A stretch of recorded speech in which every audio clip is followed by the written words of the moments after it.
Let's test it again, shall we? He plugged in his phone's headphones, put them on, and opened up an episode of Crayon Shin-chan, thinking maybe watching something funny would lighten the mood. Am I just scaring myself?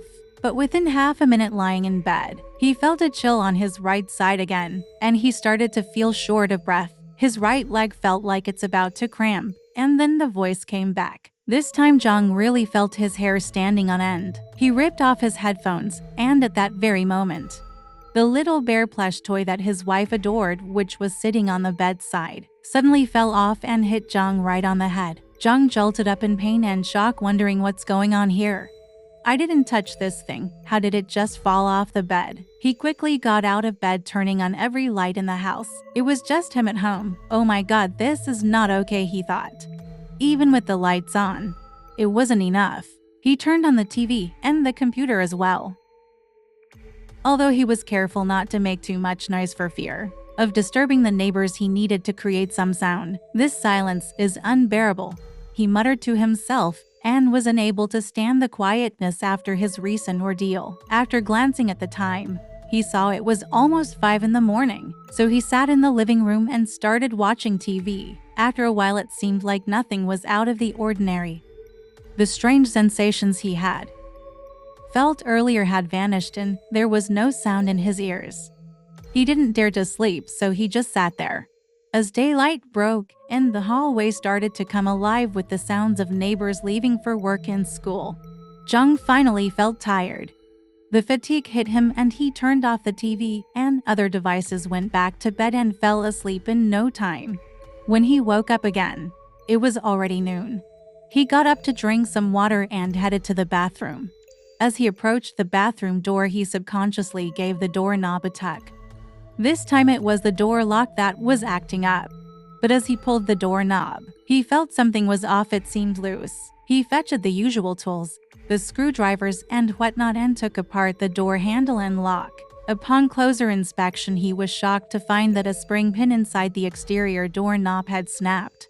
How could this have broken? He wondered. The spring pin in the exterior handle could only break if someone had forcefully gripped and wrenched the handle from the outside, applying too much pressure and bending it out of shape. With the pin broken, the handles on both sides relied solely on the interior pin, causing the interior handle to rattle loosely. But it was still usable, so Jung reassembled the lock. He was puzzled, though. I came back from the night shift last night, and everything was fine. How could it have broken just during sleeping? He had only just gone to sleep that morning and hadn't heard any noise from outside, so he was at a loss as to what had happened. After that, nothing unusual occurred. He got up and ate something, and stayed indoors without going out for a stroll. But when it came to bedtime, Jung had a nightmare. He dreamed that his home's door had turned transparent, although the door was closed. He could see through it to the dark crowd pressing against it from the outside, with indistinct faces pressed against the door as if peering in. It seemed like there was a dark fog obscuring the view outside, but he felt deeply unsafe. The faces pressed against the door outside were moving, and he desperately wanted to move a cabinet to block the door. But no matter how hard he tried, the cabinet wouldn't budge. The anxiety was overwhelming and he woke up in a fright. He checked the time again and it was almost 10 in the morning. Since he was working the afternoon shift that day, he got up and prepared to head to the office. But when he got up and took a look at the door, he was shocked to see that the small window on their security door, located a bit higher up, was open. This window could only be opened from the inside. To peek outside and see what was going on, he took a look and saw that the small window was actually open, offering a clear view from the inside, allowing him to see what was happening both inside and outside. This small window could only be opened from the inside, and ever since the door was installed, this little window had never been opened. He was startled and quickly closed the window. This is impossible, he thought. Who opened it? The events were strange, especially considering he had a dream last night where the door turned transparent. Now in the morning, he found the small window on the door had been opened. What's going on? He wondered, and puzzled and a bit unnerved by this series of unusual occurrences. Feeling disoriented and a bit anxious, Jung felt a chill run down his spine in the broad daylight. His mind was a whirlwind of thoughts and he couldn't shake the feeling of unease that had settled over him. Just then his phone buzzed with a WeChat notification. He picked it up to see who it was from. His wife had sent him a message. She mentioned that she would be arriving at Beijing South Station around 11:30 p.m. the following night and asked Zhang to pick her up. Zhang replied, "Sure, I'll make sure to be there early." After that, he didn't dare stay at home any longer. He quickly gathered his things and headed straight to work. At the office, he shared his recent experiences with his colleagues, but they didn't seem too concerned. Some even teased him, joking about how he was having nightmares now that his wife was away on a business trip. "Are you okay, man?" they asked with a chuckle. Zhang didn't elaborate further. He had an uneasy feeling that things had been a bit odd these past few days. After work, he went home, did some quick tidying up, and tried to put the strange occurrences out of his mind. Zhang had calculated the time carefully and left early on September 6th to pick up his wife. The couple was finally reunited, and they decided to find a suitable spot outside and called a Didi car to take them home. As they walked and chatted, Zhang naturally wanted to check in on his wife, asking about her trip and if she was tired. However, after a couple of exchanges, his wife suddenly said, "Do you know what dream I had the night before last?" Zhang replied, "No, what was it?" His wife then shared, "I had a really strange dream that scared me when I woke up. I wanted to tell you then, but something came up and I forgot. I remembered to tell you when I saw you. I dreamed that you were having an affair." Zhang, taken aback, said, "What kind of dream is that? Can't you think of something good for me? What's on your mind?" His wife insisted it was real and that dream really frightened me. "I dreamed I was on my way to a meeting with a client, when suddenly an old man I didn't recognize came rushing over. He was very anxious and told me, 'Your husband is in trouble. You need to go home right now.' I thought to myself, I don't know him. I said, 'Who are you?' 'I can't go home now. I have to meet a client.' But the old man told me, 'You must go home right now, otherwise there will be a trouble.' Then suddenly the old man pulled out a thick stack of money and stuffed it into my bag. I was stunned at the time, wondering what this person was doing. He just shoved a bunch of money at me. I said, 'Don't give this to me. I don't want it. I don't know you.' But he insisted, 'Your husband is in trouble. You have to leave now.' As I was about to refuse, he stuffed the money into my bag and then turned around and the man was gone. Not just him, but everyone around was gone too. I was shocked, and when I looked down into my bag, I found that the money the old man had stuffed into had turned into joss paper, which the kind burned for the deceased. I was terrified and quickly grabbed the joss paper from my bag to throw it away. He had given me several stacks, but no matter how much I threw out, it seemed like there was always more. I ran and threw the paper money all the way, leaving a trail of it behind me, absolutely terrified. I was also really worried about you and afraid that something had happened to you. Then, all of a sudden, I realized I wasn't in Shanghai anymore. I was on the roadside not far from our home. It was already dark, and I saw you up ahead riding your bike home. I shouted for you from behind as hard as I could, but you didn't respond at all. I chased after you, calling your name, when suddenly a bus came from behind me, overtook me, and stopped right in front of you. The doors opened and the bus was packed with people, which startled me. You stopped behind the bus, and those people surrounded you. I shouted for you, but you ignored me. I couldn't see you anymore. In a panic, I threw my bag forward. When the bag flew, the paper money inside scattered all over the place, and to my surprise, it turned into real money. I was baffled. How could it all be real money scattered all over the ground? The people who had surrounded you dispersed and started scrambling for the money on the ground. I was about to call out to you when I saw a woman with very long hair clinging to you.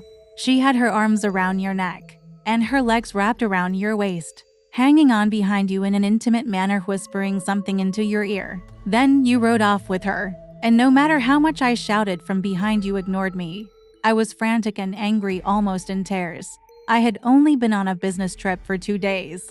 How could you do this? I was so worried about you, and here you were with another woman. I chased after you all the way home, then I banged on the door with all my might. But you didn't open it, and there was no sound from inside. Eventually, in desperation, I grabbed the doorknob and called for you, but you still didn't open the door. I shook the doorknob so hard and it became loose. Finally, after searching for a while, I found I had the key and managed to open the door. When I looked into the bedroom, I was furious. You and that woman were lying on the bed. She was beside you, with her arms around your neck and her hand on your leg, whispering into your ear repeatedly asking you to listen to something. You were wearing headphones, which made me so angry. Tears streamed down my face. I wanted to grab her, but I couldn't get close. I could only shout and curse, but you both ignored me. In the end, I was out of options. I was so angry that I took off my high heels and threw them at you. But I missed and hit something else. Suddenly, the woman turned her head, glared at me, and I felt a sudden fear, like when you dreamed as a child that you're falling from a great height. I woke up. His wife finished recounting all this to Jung in one breath. Jung felt a chill run through his body from head to toe and back again, breaking out in a cold sweat instantly. His first instinctive question to his wife was, "Do you remember in your dream when you threw the shoe? Did you hit the little bear by the bed?" His wife was taken aback by the question. "Now that you mention it, I think I did hit the little bear by the bed. I was so focused on that woman that it scared me awake." "How did you know?" Jang's mind was racing with all the strange events he had encountered while his wife was away. He felt numb at the root of his tongue, unable to speak for a moment. After a long while, he finally managed to regain some composure and recounted all that had happened to him over the past few days. His wife, upon hearing his story, was also frightened. "What's going on? It was just a dream, right? How could this be happening?" Jung said, "The door handle at our house is still loose, and that's not all. Let's not go home today. Let's go to my parents' place for the night." His parents lived not too far from the South Station, so the couple took a taxi straight there and stayed the night. When they told their parents about the events, Jang's mother became a bit anxious, but his father tried to reassure them. "Don't think too much into it. You have been fine. Just stay here and be careful, especially when you see people burning paper money. Make sure to avoid it and don't step on anything." Jung couldn't help but wonder if the troubles he'd been experienced were related to the paper money he'd accidentally stepped on while he was angry then. He thought that maybe he had upset someone or something. To ease his conscience, he had to buy some Joss paper and burned it at the intersection, hoping it would provide some peace of mind. Fortunately, after that, nothing unusual seemed to happen. When he shared these strange occurrences with his colleagues at work, they were curious and asked if he remembered the number of the bus which had appeared in his wife's dream. Jung couldn't recall the bus number, but his colleagues looked up the night bus routes to see which bus might have passed that stop. After a thorough search, they found that no bus routes actually passed through that stop. This discovery made even the colleagues who helped with the search feel a bit uneasy, but they still didn't quite believe in the supernatural. They told Jung that he must have been tired from working at nights and that his imagination was playing tricks on him. One of the older colleagues offered a different perspective suggestion, that perhaps Jang's ancestors were watching over him and had sent a message through his wife's dream to save him. Thinking of it this way, the colleague said, "Isn't it a good thing? Maybe you should be nicer to your wife and not argue with her over nothing." After everyone had their say, consoling Jung with a mix of humor and seriousness, the older colleague pulled him aside and whispered, "You've been working the night shift here for years. You know there are all sorts of stories about this place, especially after that big fire in 2009. I'm not saying more, but I'll tell you this. When you work nights, you must rest well. If you don't do that, your health will suffer over time. And if your body weakens, you might attract unwanted attention." Taking this advice to heart, Jung began to change his views on certain things. He no longer acted recklessly or disrespectfully towards the unknown, instead choosing to approach it with caution and respect.